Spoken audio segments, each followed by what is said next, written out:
Bablu phone করে MP সাহেবের অফিসে। তার আত্মসহায়ক ধরলেন ফোনটা। হ্যাঁ বলুন, আমি আনসারুল হকের পিএ বলছি। আমি কালীকান্তপুর থেকে বাবলু বলছি, একটা বিশেষ দরকার। বলুন। আমার এক জেঠিমার মাথায় আঘাত লেগে ব্লিডিং হচ্ছে, কন্ডিশন সিরিয়াস। নিয়ে চলে আসুন আরজিকর এমার্জেন্সিতে। কতক্ষণ লাগবে? আমরা এসে গেছি এখানে। ওকে, 10 মিনিটের মধ্যে আসছে আমার লোক। এই নম্বরে ফোন করবেন, কথা বলে নেবেন। প্রয়োজনীয় কথা সেরে ফোনটা কেটে দিলেন তিনি। 10 মিনিটের মধ্যে একজন কালো গেঞ্জি পরা লোক এসে হাজির। এমার্জেন্সিতে ততক্ষণে লক্ষ্মীকে দেখেছেন ডাক্তারবাবু। তিনি অ্যাডমিশন করতে বলেছেন, কিন্তু সিট নেই বলে অপেক্ষা করতে হচ্ছে। কালো গেঞ্জি পরা লোক এদিক ওদিক ছোটাছুটি করে সিট বন্দোবস্ত করলেন। রাতেই এমআরআই করাতে হবে, সেটা এখানে হবে না, মেডিকেল কলেজ যেতে হবে। ওরা দুজনে লক্ষ্মীকে নিয়ে ছুটল মেডিকেল। যেহেতু এমার্জেন্সি থেকে পাঠানো, তাই লাইন দেবার দরকার নেই, সরাসরি হয়ে গেল। রিপোর্ট দেখে রাতেই মেডিকেল টিম গঠন করা হলো। অপারেশন ভোর রাতে। ইতিমধ্যে সুজয় এখানে আসার পথে বড়দিকে ফোন করে বলেছে। বড়দি যখন এসেছে তখন সন্ধ্যা হয়ে গেছে। অপারেশন হবে, সব কিছু ঠিকঠাক করে দেখে বাবলু বলে, এবার আমাকে বাড়ি ফিরতে হবে সুজয়দা। আমার আবার অন্য জায়গায় যাবার আছে কাল ভোরেই। তোমরা সামলে নিও, সব ঠিকঠাক থাকলে কাল আসতে পারি। এই সময় চলে যাবি? আমার কাজ করে দিয়েছি, আর আমার হাতে নেই। তা ঠিক, এখন তো অপারেশন হবে, তারপর যা ভাগ্যে আছে। ঠিক আছে, তুই যা, বড়দি আছে লক্ষ্মীর কাছে। সুজয় বাইরে বেরিয়ে এসেছে। গাছতলায় বসে একটা টিফিন কেক খেয়ে জল খায়। তারপর ফোনটা বের করে সুরভিকে রিং করে।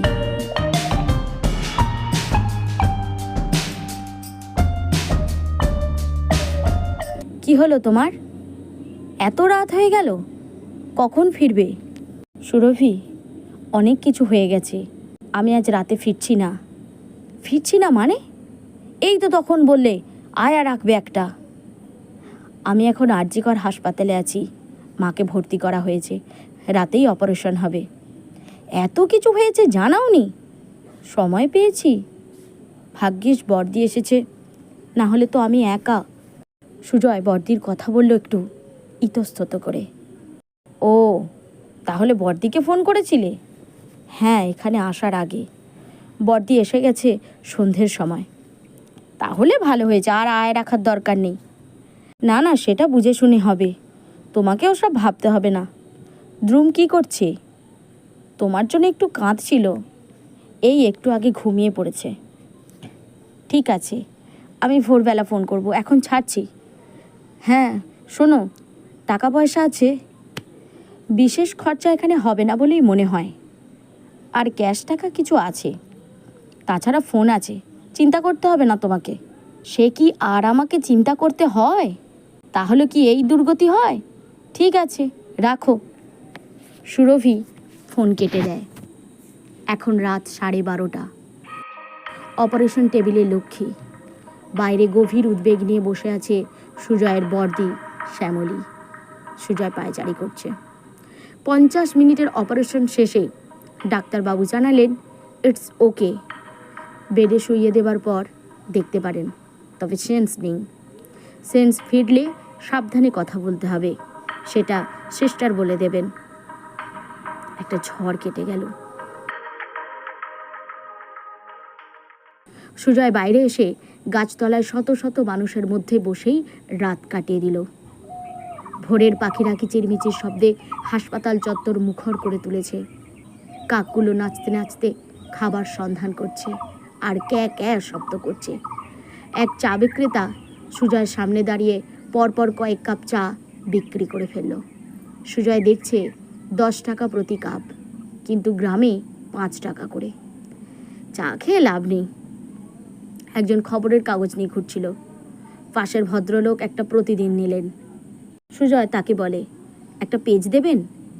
তিনি ভিতরের একটা পৃষ্ঠা খুলে দিলে তাই নিয়ে উল্টে পাল্টে আরও আধ ঘন্টা পার করে। এবার মায়ের কাছে যাওয়া যায়। কাগজটা ফিরে দিয়েও চলল মায়ের কেবিনে। শ্যামলী সেখানে বসে আছে সেই মাঝ রাত থেকে।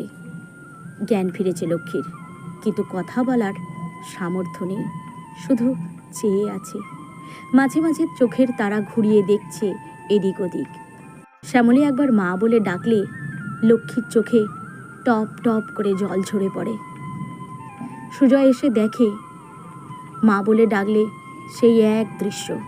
ডিউটিতে থাকা সিস্টার এসে প্রয়োজনীয় ইঞ্জেকশন দিলেন, তারপর বললেন কথা একদম নয়, ব্রেন অপারেশন হয়েছে, আর 24 ঘন্টা কোনো কথা বলবেন না।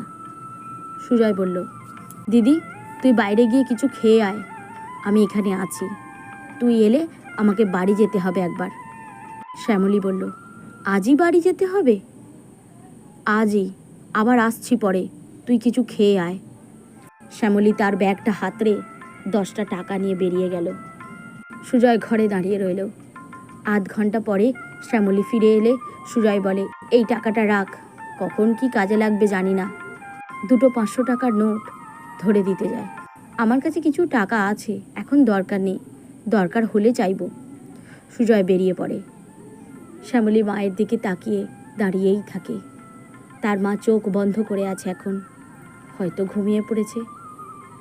শ্যামলী ভাইয়ের কথা ভাবতে ভাবতে কখন ঝিমোতে লাগলো। মায়ের বিছানার নিচে দেওয়ালে হেলান দিয়ে ঘুমিয়ে পড়ল। রূপ করে যখন বাস থেকে সুজয় নামলো তখন বেলা 10টা। 1 কেজি আপেল, 500 গ্রাম আঙুর কিনে নিয়ে ও শ্বশুরবাড়ির দরজায় পা দিল। এদিকে শ্যামলী একা রয়েছে হসপিটালে। দুপুরে একবার ছটপট করে উঠল তার মা। সিস্টারকে ডাকতে গেলে মা একা থাকে, সিস্টার না এলে সামলে রাখা দায়। উভয় সংকটে পড়ে মাকে বুকে করে আগলে বসে থাকে শ্যামলী। লক্ষ্মী স্যালাইনের চ্যানেল ছিঁড়ে ফেলে, কিন্তু বলতে পারে না মুখে কিছুই। কোথায় যন্ত্রণা বুঝতে না পারলে ডাক্তারবাবু তো চিকিৎসা করতে পারবেন না, ভারী অসুবিধার। সিস্টার ভিজিটে এসে দেখলেন এই অবস্থা। তিনি রেগে গেলেন। একটা খবর দিতে পারেন না? এইভাবে রেখে ট্রিটমেন্ট হবে? দেখুন আমি একা কোন দিকে যাই, এখানে একজন করেই থাকার পারমিশন। কি করছিলেন পেশেন্ট? ছটপট করতে করতে এইসব হয়েছে, মুখে গো গো শব্দ করছিল অনেকক্ষণ। স্যার আসবেন একটু পরেই, সব বলবেন। বলতে বলতে তিনি আবার অন্য হাতে একটা চ্যানেল করলেন, নতুন স্যালাইন দিয়ে একটা ইঞ্জেকশন দিলেন, তারপর বেরিয়ে গেলেন। ডাক্তারবাবু এলেন বিকেল 5টায়। তিনি লক্ষ্মীকে দেখলেন, শ্যামলীর কাছে শুনলেন দুপুরের ঘটনা। বললেন, ব্রেন হ্যামারেজ, রিস্কে অপারেশন হয়েছে, তবে একটু আনসার্টেন বিহেভিয়ার হবে এবার থেকে, মানে মেন্টাল ডিসঅর্ডার, যেটা দেখে কখনো কখনো মনে হবে উনি পাগল, আবার পরে পরে সুস্থ মানুষের মতো। এ ব্যাপারে এখান থেকে ছুটি পেলেই বাঙ্গুর নিউরোসায়েন্সে দেখাবেন, রেগুলার ট্রিটমেন্ট হলে এটা সেরে যাবে। তিনি প্রেসক্রিপশানে কিছু নোট লিখলেন এবং চলে গেলেন। শ্যামলী ভাবে, এরপর যদি এই সব হয় মায়ের কি হবে? আদ্যপান্ত সব ঘটনা শুনে সুরভি চমকে ওঠে। তাহলে মায়ের ওপর খুব বড় একটা ঝড় গেল। ঝড় তো গেল আমার ওপর দিয়ে, কিন্তু এখন কি গেছে না চলছে? সুজয় তার ভ্রু কুঞ্চিত করে বলে, সে আর বলতে, তুমি যে কিভাবে সব সামলে দিলে সেটাই ভাবছি। একজন মানুষের পক্ষে সম্ভব? সুরভি স্বামীর প্রশংসায় পঞ্চমুখ।